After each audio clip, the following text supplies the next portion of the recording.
Hello friends, তো আবারও চলে এলাম একটা নতুন ব্লগ নিয়ে। আজকের আমার এই ভিডিওটা বিশেষত তাদের বেশি কাজে দেবে যারা প্রিপারেশন স্টার্ট করছো সবেমাত্র, অথবা সিলেবাস কমপ্লিট করে এখন প্র্যাকটিস করছো। কারণ এর আগের ভিডিওগুলোতে বেশ কয়েকটা ভিডিওতে সায়েন্স, ম্যাথ এগুলো আমি কোথা থেকে করেছি, প্রিপারেশন নিয়েছি, এইগুলো কমেন্ট করেছো তোমরা।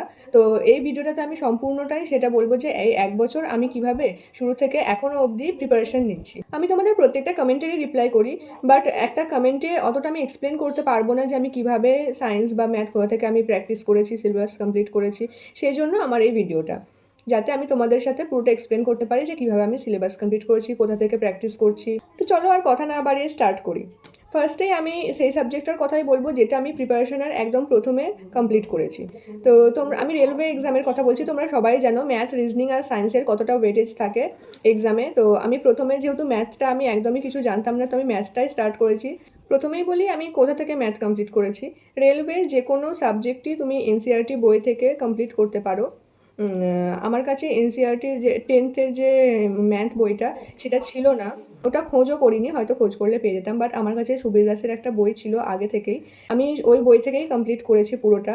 তো ম্যাথটা যেহেতু আমি পুরো বেস লেভেল থেকেই স্টার্ট করেছিলাম, সেই জন্য আমার ম্যাথটা কমপ্লিট করতে প্রায় 4 মাস লেগেছিল। আর প্রথম 3 মাসে পুরোটা মোটামুটি যেগুলো বুঝতে পেরেছিলাম, সহজ লেগেছিলো, সেগুলো কমপ্লিট করেছি। তারপর যেগুলো বুঝতে পারিনি 1 মাসে কমপ্লিট করেছিলাম। টোটাল ওই 4 মাস মতো লেগেছিলো। সুবীর দাসের বইটাতে এক একটা ম্যাথের পুরোটা মানে প্রসেস পুরো বড় করে বলে দেওয়া আছে, যেটা থেকে তোমরা ভালোভাবে বেস লেভেলটা বুঝতে পারবে যে মানে কোন প্রসেসে ম্যাথটা হচ্ছে। তার সাথে সাথে প্রত্যেকটা ম্যাথের সাথে একটা করে শর্ট ট্রিক্সও দেওয়া থাকে। প্রত্যেকটা প্রসেস যে কীভাবে শর্টে করা যায় সেগুলোও দেওয়া থাকে, যেখান থেকে তুমি মানে বেসটাও শিখতে পারবে, আবার টাইম কীভাবে বাঁচাতে হয়, টাইম সেভিং ম্যাথগুলোও শিখতে পারবে। তো এই জন্য আমার বইটা ভালো লেগেছে, যে পুরো বলতে পারো 0 থেকে অ্যাডভান্স লেভেল অবধি ম্যাথ করে নিতে পারবে তোমরা। আর আমার মনে হয় তোমাদের কাছে যে কোনো বই থাকলেই, বা যদি নাও থাকে, ক্লাস 10-এর ম্যাথ বইটা তো অবশ্যই থাকবে। তো সেখান থেকেও করতে পারো, যারা একদম ম্যাথটা বেস থেকে করতে চাইছো, কোনো অসুবিধা হবে না।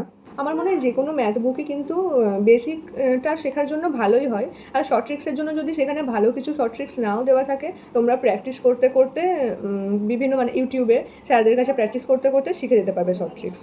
তো ওটাতে কোনো অসুবিধা হবে না। এইভাবেই আমি ম্যাথটা কমপ্লিট করেছি। আর ওই 4 মাসে কমপ্লিট করার পর একবার 2 মাসের মধ্যে আবার সমস্ত ম্যাথটা পুরো যেমনভাবে কমপ্লিট করছি তেমনভাবে, ওটাতে কমপ্লিট করার পর তো আর বেশি টাইম লাগে না, অল্প অল্প করে আবার, যেহেতু ভুলে যাবো আমি প্রথমবার পুরোটা শেষ করলাম, তাই জন্য আবার পুরোটা একবার করে রিভাইজ করে নিয়েছিলাম। ওই 6 মাসের মধ্যে বলতে পারো আমি ম্যাথটাই শুধু করেছি, অন্য কোনো সাবজেক্ট করিনি। যখন ম্যাথটা ভালো লাগতো না, হয়তো সারাদিন তো আর ম্যাথ করতে ভালো লাগে না, হয়তো তখন আধ ঘন্টা 1 ঘন্টা মাঝে মধ্যে অন্য সাবজেক্ট করে নিয়েছি। বিশেষ করে আমি রিজনিংটাই করতাম, কারণ ম্যাথের সাথে রিজনিংটা আমার খুব ইজি লাগে, ওই জন্য রিজনিংটা করলে একটু মাইন্ডটা ফ্রেশ হয়ে যেত। তো এইভাবেই আমি প্রথম 6 মাস প্রিপারেশান নিয়েছিলাম। তারপরে আসি সায়েন্সে। সায়েন্সটা আমি পুরোপুরি এনসিইআরটি বুক থেকে কমপ্লিট করেছি, ফিজিক্স আর বায়োলজিটা। আর কমপ্লিট মানে বলতে পারো পুরো প্রথম থেকে শেষ অবধি আমি একদম রিডিংই পড়েছি।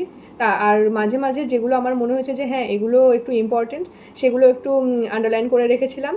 আর যখন একবার রিডিং পড়া শেষ হয়ে গেছে পুরো বইটা, তারপরে ওই যেগুলো আন্ডারলাইন করেছে সেগুলো একবার করে রিভাইজ করে নিয়েছি। ব্যাস এইভাবেই আমি সায়েন্সটা কমপ্লিট করেছিলাম।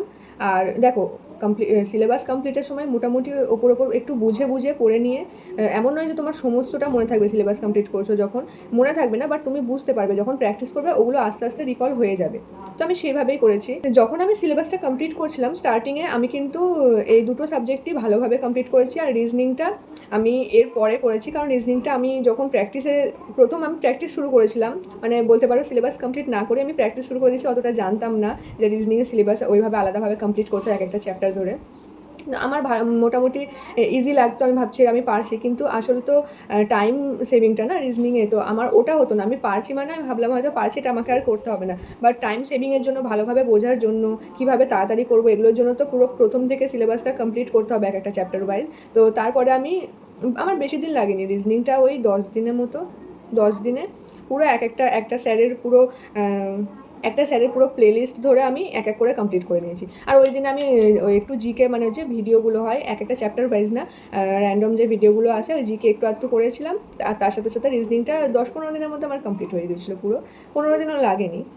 তো এইভাবে আমি 3টে সাবজেক্ট কমপ্লিট করলাম। এরপর আসি জিকেতে। জিকেতে আমি ফার্স্টে আমি ভেবেছিলাম কারেন্ট অ্যাফেয়ার্সই এখন যেহেতু বেশি দিচ্ছে, তাই কারেন্ট অ্যাফেয়ার্সটা আগে করি। কারেন্ট অ্যাফেয়ার্স আর জিকে বলতে পারো মানে শেষ করা যাবে না এরকম একটা জিনিস, পড়েই যেতে হবে। এই জন্য আমি ওগুলোকে লাস্টে নিয়েছি।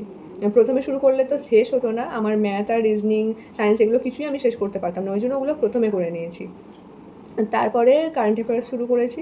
ওই মোটামুটি আমি তখন কী মাস ছিল, মানে ধরো আমার প্রিপারেশানে তখন 7 মাস হয়ে গেছে।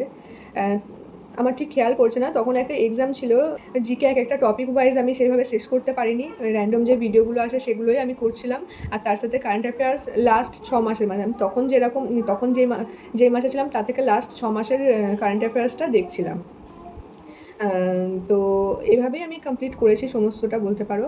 আর এখন যদি বলো প্র্যাকটিস করছি কোথা থেকে, আমি যে সমস্ত মানে বড় বড় চ্যানেলগুলো আছে ইউটিউবে, ওগুলো থেকেই যে শুধু করি তা কিন্তু নয়, ওগুলো থেকে আমি মোটামুটি করি। আমি বেশিরভাগটা করি যেগুলো, আসল কথা যেখান থেকে আমি বুঝতে পারি। এক একটা চ্যানেল দেখেছি সেরকম তাদের ভিউ যায় না, সেরকম রিচ নেই, বাট তবুও এত সুন্দরভাবে বোঝায়। আর শর্ট ট্রিক্সগুলো আমার যেহেতু সিলেবাস কমপ্লিট হয়ে গেছে, তাই আমার এখন শর্ট ট্রিক্সেরই দরকার, যেগুলো বুঝতে পারবো। শর্ট ট্রিক্সও তো এমন লাগবে যেগুলো বুঝতে পারবো, তবেই তো আমি রিকল করতে পারবো এক্সাম হলে বসে। এই জন্য আমি ওরকমই যেগুলো আমি বুঝতে পারি সেই ধরনের চ্যানেল থেকে দু একটা দেখে, সেই ধরনের চ্যানেল থেকে বেশ কয়েকটা ভিডিও করে নিই। আবার খুঁজি নতুন চ্যানেল, যদি আবার একটা ভালো চ্যানেল পাই তাহলে আবার সেখান থেকে কয়েকটা ভিডিও করে নিই। এইভাবে দেখো, একটা চ্যানেল থেকে তুমি মানে ওই ধরতে পারো কয়েকটাই শর্ট ট্রিক্স পাবে, এমন নয় যে ওরা ইউটিউবে ফ্রিতে সমস্ত কিছু করিয়ে দেবে।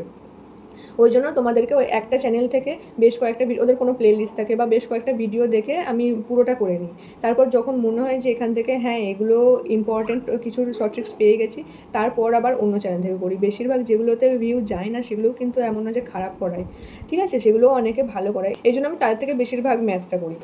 আর রিজনিংটা যে কোনো জায়গা থেকে করে নিই, কারণ ওটাই শুধুমাত্র এক একটা তো রিজনিং অবশ্যই শর্ট ট্রিক্স আছে, বাট রিজনিংটা বেশিরভাগ প্র্যাকটিসের ওপরই। তুমি যতটা প্র্যাকটিস করবে ততটাই তাড়াতাড়ি হবে।